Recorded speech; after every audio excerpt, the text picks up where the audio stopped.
I'm reading an article about how life expectancy has dropped at the sharpest rate since World War II due to the pandemic. I got a problem with this article, and it's very easy to see with just very basic math. So we had life expectancy decline 1.5 years from 78.8 years to 77.3. Now it only takes a couple minutes of searching numbers and doing some math to realize there's a huge math problem with this.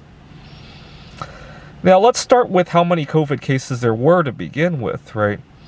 We had 1.02 million Americans who died of COVID. Now what's the other piece of information you need? You also need to know how many years of life on average each one of these deaths on average was, right? So the average age of COVID death, about 70% of all U.S. COVID-19 deaths are to age 70 years and above. Now don't get me wrong, it's very tragic on an individual level. But these people are losing, on average, about 8 years of life, right? So 1 million people each have lost 8 years of life, on average. 1 out of every 300 people have lost 8 years. The average person has lost 8/300ths of a year, right? That's about 0.03 years, right? So about 10 days of life expectancy is what the average person lost due to COVID-19, right? Averaged across the whole population. Obviously, if you lost a family member to COVID-19, I'm sorry to hear about that. They obviously lost a lot more than 10 days, but that's the average, right? Because so few people were affected to begin with, right? And the people who were at high-risk groups and lost a relatively small number of years, right? 0.03 years. And life expectancy dropped 1.5 years. I would imagine a big part of that drop is probably the lockdown measures, right? A lot of people stayed home and drank Corona beer, right? They had issues with mental health, right? Suicide rates, right? A lot of people, well, I can speak for myself, right? I felt very prejudiced because of my sexual orientation. And to fight back the prejudice, I went on a hunger strike. I could have been part of that statistic, right? I would have been happy doing it, but that's beyond the point, right?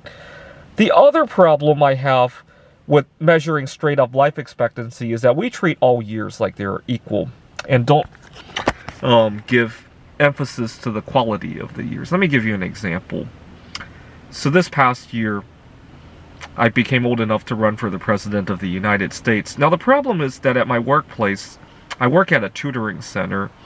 I look very young for my age, and a lot of high school students sometimes have inappropriate feelings for me.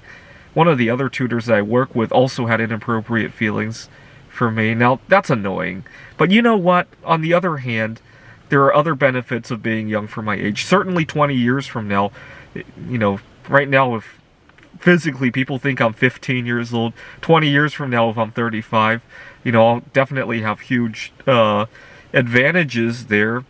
The other problem, the other benefit is that I've been talking about buying the dip in precious metals, mining stocks, right? So I just loaded up on my Roth IRA account and all that, and I took advantage of the dip.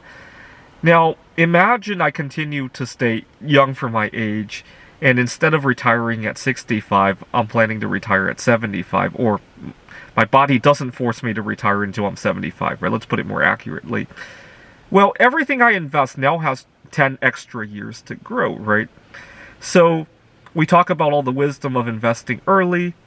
So instead of investing the $6,000 worth of silver mining stocks at 35, I'm really investing it at 25 as far as my body is concerned, right? I really despise how everybody talks about the wisdom of investing early, but it's never okay to talk about how about keeping your body young so that you're not forced into retirement at an inconvenient time, right? Imagine COVID-19 happens, you're 65, you say, I can wait for retirement, you can recover, right? But if you're forced into retirement when COVID-19 hits, when 2008 comes around, that's a whole different story, right? Anyway, thought I would point out a number mystery that I saw, and very frustrating to see when it took like 3 seconds, right? I literally used this as an example. I do tutoring in math, right? And even the kids could understand that there was a problem with that, right?